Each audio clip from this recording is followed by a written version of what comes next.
Paz do Senhor, meus irmãos, graças a Deus. Hoje, nossa lição de número 12, o nosso tema é a urgência do discipulado. Irmãos, eu gosto do tema, acho que o tema é muito bom, muito edificante, mas algumas críticas, né, meus irmãos, e algumas verdades nós precisamos dizer e entender e também colocar em prática para que nós não venhamos ser, vamos dizer assim, fariseus, né? Faça o que eu digo, mas não faça o que eu faço. Então, aqui na questão do discipulado, nós vemos Jesus, ele ensinando aos seus discípulos acerca de muitas coisas, claro, como proceder mediante uma situação, quando eles foram na cidade, olha, se eles fizerem isso assim, assim, assim, vocês façam assim, assim, assim. A questão do comportamento, a questão de falar, a questão do comer. Então, tudo que a questão do discipulado é que os homens viram, Jesus deu exemplo em tudo. É claro, nós como homens, para dar exemplo aos outros, nós temos falhas. Nós somos pessoas que somos limitadas, né? Jesus, mesmo sendo um homem, mas não pecou. Então nós vemos que, claro, há uma diferença, mas nós venhamos nos esforçar mais e mais e mais para que a nossa vida venha a ser um exemplo ao nosso próximo e, claro, à nossa família e a nós mesmos, com certeza, né? Que a gente venha aprender com os nossos próprios exemplos, para que nós não venhamos cometer os mesmos erros. Então, aqui no nosso texto áureo, que está em Mateus, capítulo 28, versículo 19, diz assim: portanto, ide, ensinai todas as nações, batizando-as em nome do Pai, e do Filho, e do Espírito Santo. Então, Jesus aqui dá uma ordem, tanto aos discípulos, quanto a nós. Ide, ensinai todas as nações. Irmãos, esse ensinai é somente falar? É somente ensinar com palavras? É claro que batizando-as em nome do Pai, do Filho e do Espírito Santo é o batizar mesmo, é nas águas, é por imersão, não por aspersão. Nós aprendemos que o batismo é por imersão, é totalmente na água. Mas o que eu quero, uma pergunta que eu faço assim para mim mesmo é: ensinai a todas as nações, é somente com palavras? É claro que não, irmãos. Quando nós ensinamos e estamos ensinando alguém, não é somente com palavras, é com atitudes. Principalmente com atitudes. Porque as nossas atitudes falam muito mais do que as nossas palavras. Tem um ditado que diz: pregue o evangelho, pregue, fale, se possível, use palavras. Então nós temos que entender que o discipulado, quando nós fazemos o discipulado, quando nós estamos ajudando alguém, discipulando alguém, é claro que com palavras, mas principalmente a pessoa está nos observando as nossas atitudes mediante algumas situações. E claro, de uma certa forma, as pessoas são compreensivas com erros que nós podemos cometer no dia a dia, com certeza. E aqui, na verdade prática, chamamos de discipulado na fé o aprendizado de um discípulo por meio do seu mestre na igreja, para ajudar a desenvolver o seu crescimento espiritual. É claro, nós chamamos o discipulado dentro da igreja evangélica, porém não é só discípulo, não é só atribuído na igreja evangélica, como nós vamos ver na nossa lição. O discipulado pode ser atribuído em várias áreas quando tem um ensinador e também um aprendiz, que pode ter se colocado como mestre ou discípulo, depende da cultura. Então aqui nós vemos que existia essa questão na época de Jesus, nos tempos de a questão do mestre, do rabino, né? Que era o mestre, que era o doutor da lei, ou como alguns chamaram Jesus de Rabone, né? Na língua aramaica. Mas nós vemos que Jesus era o mestre. O mestre é aquele que ensina. Jesus era um rabino, sim, um rabino legalizado, um rabino que pregava, que falava nas sinagogas, que ensinava em praça pública. Então Jesus era um homem, era um mestre. Jesus era um mestre. E o mestre pode ensinar, sim, os seus discípulos. Mas o mestre, ele serve mais ao seu discípulo do que o discípulo ao seu mestre. É isso que muitas vezes nos deixa indignados com as coisas que acontecem. Porque muitos só querem ser servidos e não querem servir a ninguém. Isso que muitas vezes acaba indignando até as pessoas que estão fora da igreja, que não são crentes, ou que estão desviadas, ou que são os desigrejados. Porque muitas vezes tem muitos que só querem ser servidos. Esses são os mestres, que são tidos como mestres, que se institulam como mestres, que só querem ser servidos. Mas o mestre serve muito mais ao seu discípulo do que o discípulo ao seu mestre. E é isso que nós temos que entender. E aqui na nossa leitura bíblica em classe, quando Jesus começa a ordenar os seus discípulos, falando, os discípulos já tinham passado por muitas lições, tanto ouvindo Jesus falar, como vendo Jesus proceder acerca de situações que eram corriqueiras naqueles dias, nós vemos que eles aprenderam. E os 11 discípulos partiram para a Galiléia, para o monte que Jesus lhes tinha designado. E quando ouviram, adoraram, mas alguns duvidaram. E chegando-se Jesus, falou-lhes dizendo: É-me dado todo o poder nos céus e na terra, no céu e na terra. Portanto, ide, ensinai todas as nações, batizando-as em nome do Pai, do Filho e do Espírito Santo, ensinando-as a guardar todas as coisas que eu vos tenho mandado, e eis que estou convosco todos os dias até a consumação dos séculos. Amém. Jesus manda os seus discípulos fazer a obra, e Jesus diz que quando eles começarem a fazer a obra e começarem a fazer aquilo que Jesus está mandando, no caso, nós somos responsabilidades de Jesus. Nós somos responsabilidades do nosso mestre. Nós estamos na responsabilidade do nosso mestre. Então, quem cuida de nós, quem mandou fazer, é aquele que cuida. Quem mandou falar é aquele que garante. Então, quando Jesus manda fazer, nós temos que obedecer. E aqui em Atos dos Apóstolos, capítulo 2, versículo 42 ao 47, e perseveravam na doutrina dos apóstolos, e na comunhão, e no partir do pão, e nas orações. E em cada alma havia temor, e muitas maravilhas e sinais se faziam pelos apóstolos. Todos os que criam estavam juntos e tinham tudo em comum. Então nós vemos aqui que Jesus ensinou a ter todos em comum. A mesma fé, o mesmo desejo, o mesmo método de evangelização, o mesmo tipo de mentalidade. Irmãos, eu não estou dizendo que essa igreja e aquela igreja tem que ser igual. O que aqui nos coloca é que as pessoas estão no mesmo lugar, na mesma igreja, estão cultuando no mesmo culto, cantando os mesmos louvores congregacionais, no mesmo dia, na mesma hora, no mesmo ambiente. E não tem unidade. Não querem unidade. Não querem. A gente não pode ficar criticando, às vezes falando, mas ali é assim, como é que a gente vai ser um único e não sei o que, aquela coisa. Irmão, nós temos que nos unir e estar no mesmo propósito dentro da nossa congregação, dentro de onde nós convivemos e vivemos e professamos a nossa fé. E aqui na introdução, o discipulado acompanha a pregação do evangelho desde o princípio e é fundamental importância como base inicial na formação cristã no novo convertido. Então nós vemos que o novo convertido, ele não está apenas só ouvindo, como nós falamos, ele está muito mais vendo. Porque a gente faz muito mais coisas, meus irmãos, do que falar. A gente muito mais consegue fazer coisas do que falar. Irmãos, a gente não consegue falar 24 horas por dia, mas 24 horas por dia nós estamos em alguma atividade, fazendo alguma coisa, passando por algum lugar, fazendo alguma coisa. E esse novo convertido, ele está observando a tudo. É claro, ele não está conosco 24 horas por dia, mas ele nos observa, meus irmãos, as pessoas nos observam.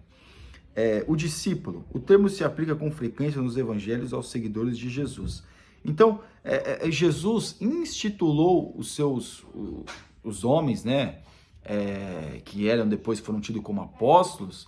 Nós vemos que Jesus se intitulou, ou já era institulado naquela época, aquele que seguia alguém, aquele que seguia algum mestre, no caso ali Jesus, ou algum mestre da lei, era discípulo dele. Então nós vemos que até teve alguma coisa acerca de discípulo, que nós somos discípulos desse, não somos discípulos de Jesus, vocês aí. Então cada um colocava como um mestre. Então a gente vê aqui que o discípulo, ele segue o seu mestre, ele ouve o seu mestre. Ele não questiona o seu mestre na questão de criticar o seu mestre, como eu estou dizendo, nós em relação a Jesus. Não estou dizendo nós em relação às pessoas dentro da igreja. Aqui é diferente. Aqui é uma questão de nós para com o nosso Deus. O mestre, o nosso mestre, é aquele que manda. E nós, como discípulos, nós temos que praticar. Seja na classe mais baixa. Quando a gente fala assim, é que não existe o pastor, somente o pastor é o mestre, Jesus é o mestre junto com o pastor. Não, meus irmãos, o pastor da igreja, ele é discípulo e todos são discípulos. Mas quando a gente coloca num contexto, numa analogia, os pastores que ensinam o povo, os pastores não, mas as pessoas que ensinam o povo, e nós que temos uma parcela de ensinar e dar bons exemplos onde nós convivemos, nós também somos mestres nessas localidades, nesses lugares. Então os discípulos aqui falando acerca da época de Jesus, tem essa facilidade, tem essa questão de seguir o seu mestre. E aqui na parte 2, a grande comissão. Jesus preparou essa grande comissão para evangelizar as nações, assim como ele nos prepara para evangelizar as nações. Então os discípulos ouviram acerca do evangelho da própria boca de Jesus. E nós temos um manuscrito, que é a Bíblia Sagrada, que são vários livros, não pode colocar como manuscrito, né? Mas não é um manuscrito, é um livro, é uma biblioteca, porque a Bíblia é biblioteca, muitos estudos bíblicos, muitos estudos acerca de Deus, acerca da história da humanidade, acerca do povo hebreu, para nós aprendermos, para passarmos isto adiante. E aqui na parte 3 aqui, a doutrina dos apóstolos está dentro do corpo doutrinário que Jesus ensinou aos seus discípulos durante o seu ministério terreno e que depois o Espírito Santo se encarregou de orientá-los. Então, por isso que a gente, nós lemos a palavra e o Espírito Santo nos orienta acerca de o que nós devemos falar. E o Espírito Santo nos orienta acerca de como devemos proceder e viver uma vida cada vez melhor na presença de Deus. Para quê? Porque existem pessoas nos observando. Porque às vezes a gente acha que o discípulo é aquele, como é época de Jesus, e vai sentar. Não, irmãos. Quando é o discípulo, é aquele que está imitando a outra pessoa. O discípulo imita aquela pessoa. Ou seja, aqui ele intitula como seu mestre. Eu estou fazendo uma questão prática do dia a dia, e também tem uma questão celestial, quando nós olhamos para Jesus. Tópico 2, o tripé do discipulado, palavra, comunhão e serviço. Parte 1, a palavra. A autoridade das escrituras é singular e única, pois sua fonte é o próprio Deus. Elas foram faladas primeiramente pelos profetas do Antigo Testamento e depois pelos apóstolos do Novo Testamento. Então, os primeiros discípulos perseveravam na doutrina dos apóstolos. Nós vemos que a palavra que foi dada ao homem para que possa ajudar a nossa compreensão acerca de Deus, acerca das coisas desta vida, foi o próprio Deus, o Espírito Santo, que trabalhou na vida do homem, que deu total condição para o homem, para que ele pudesse relatar a sua história ou a sua vivência no cotidiano daqueles dias, acerca de uma forma para nos trazer uma revelação para nós. E é isso que nós temos que guardar. A palavra, meus irmãos, por isso que é preocupante uma igreja que se baseia em revelações, em dons de revelação. Nós temos que nos basear na nossa vida na palavra. Tendo uma boa palavra conosco, nós seremos bons discípulos e também, consequentemente, seremos mestres. Porque os discípulos tinham Jesus como seu mestre, e nós também temos Jesus como nosso mestre. Mas aquelas pessoas que não conseguiram ouvir Jesus, que estavam ouvindo só apenas os discípulos, tinham os discípulos como um parâmetro de vida com Deus, ou seja, tinham os discípulos como o seu mestre. E aqui na parte 2, ter tudo em comum é partilhar da mesma crença e comunhão. Aí a palavra grega koinonia, comunhão significa compartilhar ou participar mutuamente de algum evento comum ou acordo. Eu quero estender essa questão aqui e voltar àquela questão que nós estamos falando do começo. Que as pessoas dizem que é discípulo de Jesus, na mesma igreja, no mesmo ambiente, mas que fazem tudo cada um do seu jeito.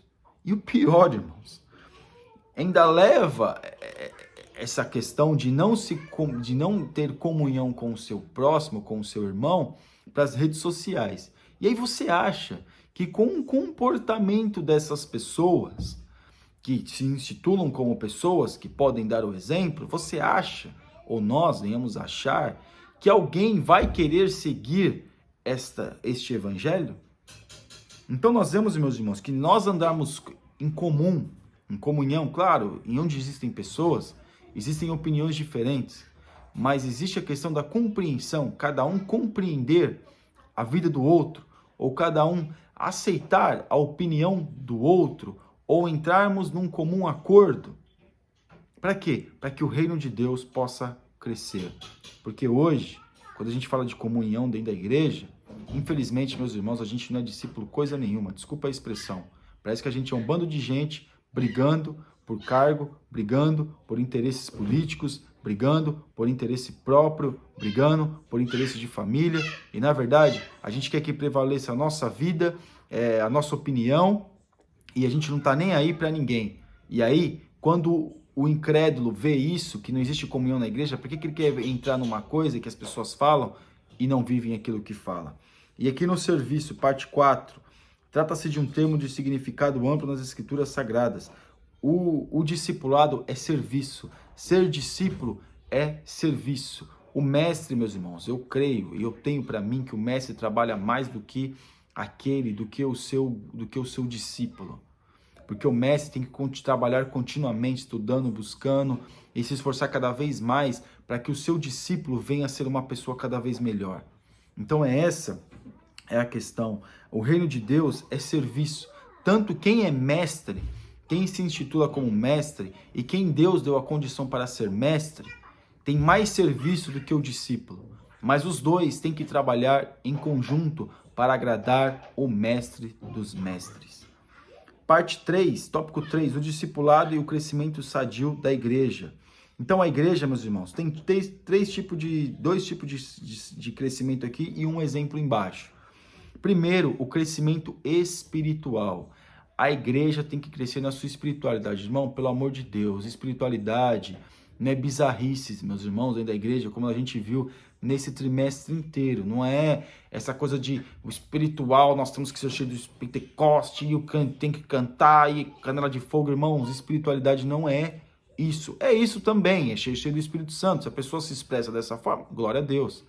Mas espiritualidade é conhecer mais a Deus, é ter mais intimidade com Deus, é conhecer a palavra, é conhecer a presença de Deus, é ter uma voz sensível, ter um ouvido sensível à voz do Espírito Santo e ter uma boca sensível quando o Espírito Santo quiser nos usar para falar, porque vamos falar apenas aquilo que o Espírito Santo de Deus nos direcionou para falar. Então a gente vê que esse é o crescimento espiritual. E uma igreja tem que crescer espiritualmente, tem que crescer na presença de Deus, tem que crescer sentindo a presença de Deus, tem que crescer em cada vez mais trabalhando para melhorar a sua vida para agradar a Deus. Essa tem que ser a nossa mentalidade, nosso crescimento espiritual. E também, claro, o crescimento numérico.